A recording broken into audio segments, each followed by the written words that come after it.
WTIM. Welcome back to the WTIM Morning Show here on your information station. It's brought to you by People's Bank and Trust, where they put people first, and Landmark of Taylorville. My name is Grayson Bauman, and joining me here in this segment is Chris Clark. Chris is the superintendent of South Fork Schools. Chris, good morning to you. How are you, sir?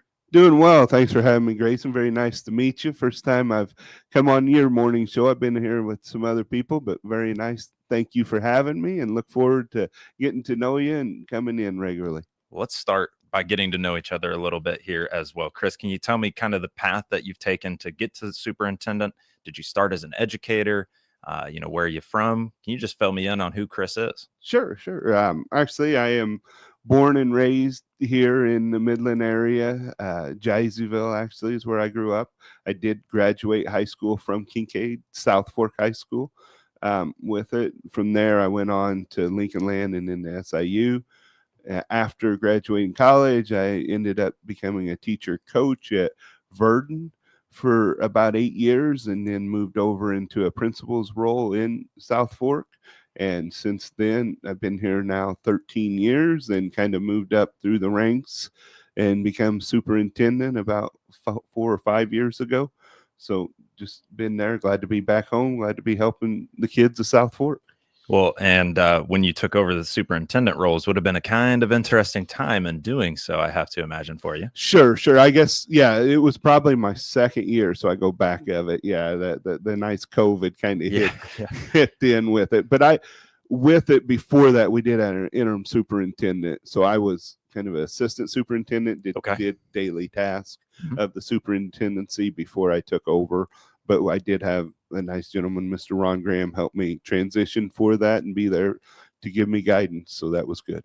Chris, let me make sure I got your timeline down right. Born in Jeiseyville, high school graduate of Kincaid South Fork, went to LLCC, SIU, teacher and coach at Verdon for 8 years, then moved into the principal role, continued to work your way up, and for about the last 5 years, superintendent now of South Fork Schools. Yes, sir. You got me. There we go. Well, it's great to know it, and it's nice to know a little bit more about you on a personal level too, just as moving forward. Keep coming in, and then get that much more familiarity built up. So there you go, man. Talk a little bit about South Fork Schools then here. And you had mentioned to me right now, hey, it's high stakes. It's the testing time. It's ACTs. It's standardized testing. What's that looking like right now for South Fork Schools? Well, I know, like yesterday, I know our freshmen took the pre-ACT. Sophomores are taking some testing now. I know our staff has been hard at it, preparing and trying to get everything aligned to give the kids the best opportunity to find success on those testing. So kudos out to my staff of doing all that. I know they've set up timelines. What's the best way to get these kids to perform? So we feel that we're well prepared for it. We prepare throughout the year with teaching what we need to teach to the kids, and hopefully that translates into positive test scores with different things. But again, we also sit back and take a look and say, this is a one-time snapshot. So while we do look at the data of the testing and everything, it doesn't tell the whole story about our school district. But we do really take it serious, and we put it into act, and we show the kids that we're serious about them, and we want them to succeed on the testing. So in one sense, it is very, very high stakes. In the other, it gives them opportunity to prove how much they've learned over the year and go on with it. Now, the high school will be taking the ACT this year. This is a switch. They previously took the SAT. I know back when I was in school, we took the ACT as well. So again, it'll be a transition for them and a little bit of different stuff for our juniors. But we do have a really, really good junior class, and I wish them all the best of luck on that. But also, as they're taking that and they're getting their scores back, realize that test does not tell who you are with it. You are so much bigger than one simple ACT score. And I would be a prime example of that with ACT scores. I mean, I'm never afraid to talk about my 16 that I received on my ACT the first time I took it. And it was good enough for me, and I moved on. And it doesn't dictate your success in life of your score, and it doesn't dictate how well you're going to do in college or nothing like that. So take that for what it is. Try your best. That's all you can ever do. And keep being the people that you are and moving forward and work to what you want to work to succeed, for sure. I can appreciate that message this way as well. I won't expose my ACT score, but I appreciate your willingness to do so as well out there. And that's the thing, when you consider something like a Lincoln Lane Community College, even, and being able to set yourself up. There's so many different avenues of doing so. It doesn't have to be the ACT test that does it for you. So I appreciate you mentioning that. We've got the freshman and sophomore working on pre-ACTs, getting that much more prepared for that next step. And then obviously standardized testing for those younger grades as well. Moving on from some of the high stakes testing that is taking place right now, what are some of those extracurriculars going on at South Fork School that you'd like to highlight? Well, as far as sports right now, we do co-op with Edinburgh for some spring sports. We do offer high school baseball and high school softball. Actually, our high school softball is at Riverton. We don't have enough to have our own team with Edinburgh and South Fork, so the girls have to travel to Riverton, and God bless those girls that work to drive the 35 minutes that want to participate in the sport and get after it. That's awesome for them to do. We was fortunate enough to get baseball back in Edinburgh this year. We had some younger students that were very interested in playing baseball, so we worked hard to make sure we offered them that opportunity. We did co-op with Tri-City the previous year. And, when you have freshmen, that's such a long way to travel and everything, and the kids that want to play baseball. So we're fortunate enough that Edinburgh has put together a program, and those kids are having the opportunity to play. So that's the sports side of things. On the extracurricular outside of sports, everybody seems to think that just sports are all extracurricular are. But we have really progressed in our student council. Both junior high and high school, and a lot of that goes out to their advisor with it, Miss Mon. She does a fabulous job with them. She gets them very active. I know they participate in like local conventions, and we just at our board meeting approved both junior high and senior high of an overnight trip at their state conventions. I know the high school's up at Lombard, and just the opportunity for our kids to go up to a city like Lombard. Some of them, you live in rural areas here, man, that's an eye opener for them. Yeah. But plus they're meeting kids, they're seeing kids, they're talking to kids from all over the place. And that those are experiences that we can't do just at South Fork. And it's so great. And when I talk to kids, I will say that was probably the best experience I ever had was whenever I went away to SIU and got away from this area, and you just learn so much more about everybody and all the different diversities out there and everything. So kudos to them for wanting to be part of the program and improve themselves outside of the classroom and be involved in those state conventions and being involved in programs like that. I think that's an important piece there as well, is kind of getting out of that comfort zone, getting out of what you're comfortable with, whether it's your area or the people in it, kind of pushing those boundaries a little bit. Absolutely. It's all about those experiences. And here I looked at the follow-up, and here I had to follow up the Taylorville CEO program, and what a fabulous program that Taylorville offers with that CEO. We are actually part of it. It's the Christian County CEO, and I do believe we got a couple kids signed up to come next year to that program. So what a fabulous program to even move past that, and if those kids get interested in that is does such a great job with those kids and everything with that program. So we're excited that we have a couple possibly going next year to it. And I was told even by the CEO students here off the air that yes, South Fork does have some students that are interested, and so I believe next year they're closing it from the 2 classes that they have right now back down to 1. But it's nice to hear that interest and is going to actually lead to their experiences with the CEO program. And so when you think about Christian County as a whole and some of the connectedness, I didn't realize was out there before I took this job here, but there's a lot of connectedness, whether it's education Sure. or whether it's with FFA or 4-H or other things like that. And so it's been an interesting deal to learn that. Well, we're speaking with Chris Clark right now. He is the superintendent of South Fork Schools.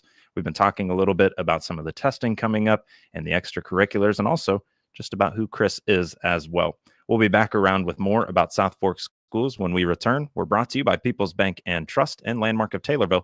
This is WTIM, your information station.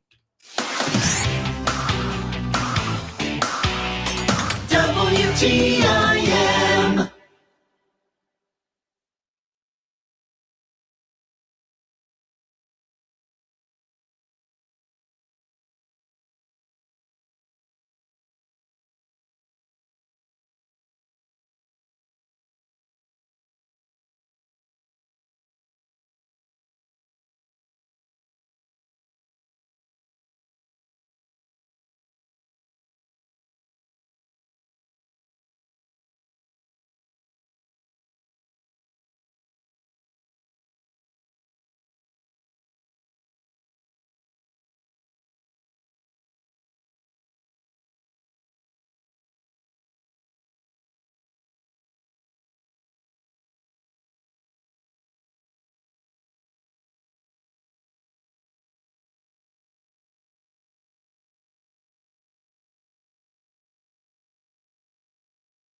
Your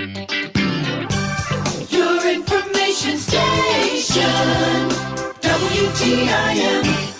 You're listening to WTIM, your information station, with our second segment of our second show here, brought to you by People's Bank and Trust, where they put people first, and Landmark of Taylorville. Joining me in this segment is Chris Clark. He is the superintendent of South Fork Schools, and we've been talking a little bit about extracurriculars and some of the testing coming up, but we're going to turn the page again here today to transitioning to next school year. Obviously, you got to wrap up 2025 strong and get the kids graduated that are graduating and things like that. But you've always got to be thinking a step ahead. When you think about 2026, what are you thinking right now for South Fork Schools? Well, I'll sit here and give praise to my administration.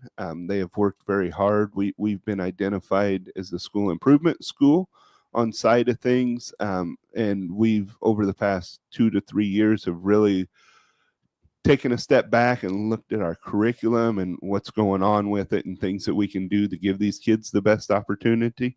We've transitioned. We have all new ELA curriculum. We have all new science. This year was the real focus was on math. So as the year has progressed, we've looked really hard at some of the math curriculum out there. I know we've had a couple teachers that have gone off to other districts that have looked at the curriculum they're utilizing within it, and we still have a couple site visits left, and we hope to be making a decision on our math curriculum here pretty quick to give the tools that we need to give the kids the proper education. Curriculum is just part of that equation. The other part is the wonderful teacher standing in front of them. And we have been blessed with a great quality staff this year. And we hope to retain them moving forward. I know last year we did a very successful job of retaining our teachers with some different things that we've implemented, but our staff that we have put together has just been wonders for the kids. So while we're looking for those right educational pieces, I do think my administration has staff that are there for kids, that want to do well for kids, that do the extra things outside of just the walls of the classroom and do those things. So with the combination of the right curriculum and the right instruction, man, I think the sky's the limit for South Fork as we look forward into the future here. And just keep building on those great peoples and those great relationships we have inside South Fork right now. Few of those things that you mentioned there that stood out to me: a school improvement school, or a school that is improving. That's a big deal. And I hope that admin and I hope that teachers and staff also realize that they are just as much of that as the students that are actively participating in it. And then the other thing, you mentioned retaining teachers and quality teachers. Tell me from your end, and I haven't got to talk to a superintendent about this, what is the struggle with that? How much of a struggle can there be sometimes in retaining those quality employees that just want to go somewhere else at times? Well, sure. Obviously money drives a lot of things. And I'm not saying educators make all the decisions based on money by all means, but when you can drive down a road for $7,000, $8,000 more dollars a year, that can make a difference. So you start thinking about culture, and you start thinking about the things that you build inside your walls and things you do for these people. I know we were fortunate enough to get a teacher vacancy grant, and our board has really worked with the union to try to identify some of these areas to where we can retain these high quality people. And actually, in the past couple of years, we've actually been able to pull from some of the districts around us of people that want to come to us because they're not happy in situations that they may be in or different things like that. But all of it comes back to, again, money is big, but also how you treat your people, what you do for them. And our board has been very, very good over the past few years, to even going back to 10 years of getting competitive in that money side with things. And we also have had some cohesiveness with administration. I mean, our administrative team now has been together for my whole 5 years at South Fork. So when you don't have turnover at the leadership level, obviously that helps with turnover at the lower levels as well. And we're getting, we got a couple younger staff members in that are hometown people, kind of like me, that graduated from South Fork too, that have the sense of pride of that school and want to see and help kids within that school. So that's obviously a thing that helps with that retaining those teachers and stuff too. Keeping that hometown feel and familiar faces as well. But I appreciate you diving into that a little bit for me as well, just because, as I mentioned, I just haven't asked that question, but I've heard it a time or two. Hey, it can be difficult at times. And so thank you for filling me in a little bit there. Yeah, for sure. On that as well. What can you tell me? You tell me here 5 years plus of you being the superintendent and the administration hasn't changed. How beneficial is that to you in allowing for that to kind of trickle down to your students and your staff? Oh, it is huge. I mean, I can walk away to this radio interview and know that my administration has the building. I have a lot more flexibility in my job because of the people that I trust to do stuff. I was talking to them the other day as we were kind of planning for some stuff, and I guess I'm probably pretty bad at not giving real great details about things and saying stuff, but giving like a big picture of something that I want to see happen. Yeah. And kind of task them with doing it and seeing what comes about. And I mean, they gave me back a plan that was like, this is exactly what I was talking about. What do you mean? What do you mean I didn't give you details on stuff? You did exactly what I wanted you to do. And I think so much of that builds because they have the flexibility to run their buildings, to do what they need to do into their buildings. They know what's best down there. And at the same time, that they're able to come to me with some of their ideas and some of the stuff that they want to do. And that cohesive team just keeps building.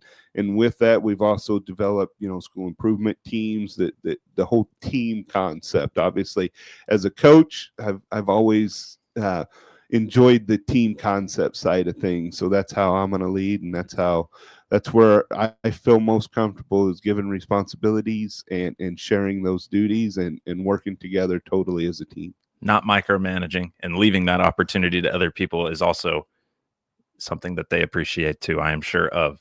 We are joined right now by Chris Clark, Superintendent of South Fork Schools, and we've got to talk a little bit about transitioning into 2026, some testing, and also extracurriculars. Chris, thank you for joining me here on the morning show. We'll be back around with more of it. You're listening to WTIM, your information station. Thank you.